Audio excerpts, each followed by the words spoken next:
నీకు రాయి తగిలినందుకు ఎంత మండితే నీ పాలనలో ప్రజలకు ఎంత మండిందో చెప్తాం. పోలవరం రాకుండా చేసావు, ప్రజలకి మండదా?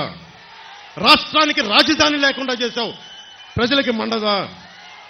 అంబేద్కర్ విదేశీ విద్యను ఆపేశావు, దళితులకి మండదా?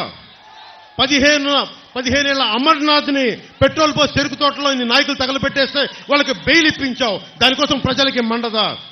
దళిత డాక్టర్ సుధాకర్ని మాస్క్ అడిగినందుకు పిచ్చోని చేసి చంపితే అది ప్రజలకి మండదా?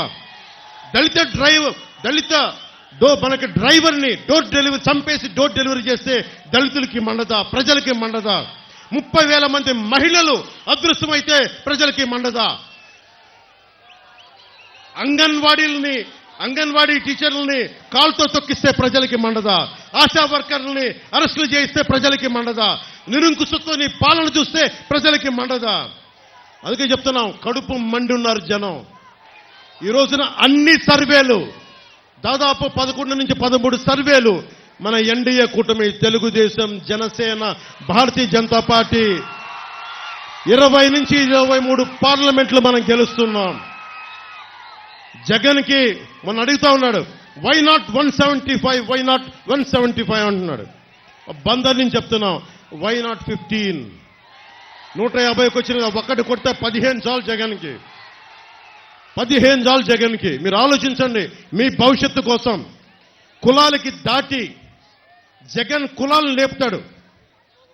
చంద్రబాబు గారి సామాజిక వర్గం చేత తిట్టిస్తాడు, నన్నేమో నా సామాజిక వర్గం చేత తిట్టిస్తాడు, ప్రతి ఒక్కరిని వారి కులాల చేత తిట్టిస్తాడు. ఇక్కడున్న ఈ ఆకు రౌడీని అడుగుతా, ఆకు రౌడీ ఎమ్మెల్యేని అడుగుతున్నా, నేను నీ కులం అయితే నీకు నోరు అలుసా? నీకు మేము కాపు అని చెప్పి బూతులు తిడతావా? నువ్వు ఏమనుకోలేదు, బలుపు అనుకోవాలా? ఏమనుకోవాలి? వెళ్ళి నువ్వు ఊడిగం చేసుకో, అక్కడికి వెళ్ళి జగన్ దగ్గరికి వెళ్ళి ఊడిగం చేసుకో, కుక్క పిల్లలాగా కూర్చొని పాకు. మమ్మల్ని మాట్లాడకు, జాగ్రత్త. ఒళ్ళు దగ్గర పెట్టుకొని మాట్లాడు, ఎక్కువ మాట్లాడుకో. తమాషాలుగా ఉంది ఒక్కొక్కడికి, కడుపు మండదా మాకు?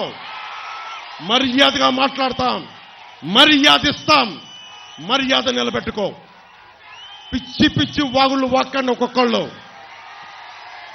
మా కసులు లేక కాదు, ప్రజాస్వామ్య విధానాన్ని గౌరవిస్తాం. దాన్ని దృష్టిలో పెట్టుకొని మాట్లాడండి.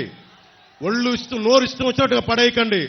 చెప్తున్నా, 25 సంవత్సరాలు నా జీవితాన్ని రాజకీయాలకి పెడతా ఉన్నాను. ఆంధ్రప్రదేశ్ బాగుండాలి, దేశం బాగుండాలి, తెలుగు ప్రజల ఐక్యత బాగుండాలి. మీరు మాతో గొడవ పెట్టుకోవడం అంటే నీ బిడ్డలతో సహా 25 సంవత్సరాలు నేను చచ్చే వరకు నాతో గొడవ పెట్టుకోవడం గుర్తుపెట్టుకో. చాలా సహనం మాకు, చాలా సహనం. చంద్రబాబు గారు నిజంగా చెప్తున్నాను, ఆయన కక్ష పూర్తి ధోరణే ఉంటే పెద్దిరెడ్డి రామచంద్రారెడ్డి అనే వ్యక్తి వచ్చేవాడు కాదు. ఎప్పుడు ఆయన చేసిన అక్రమ కేసులు ఎప్పుడో లోపల పెట్టి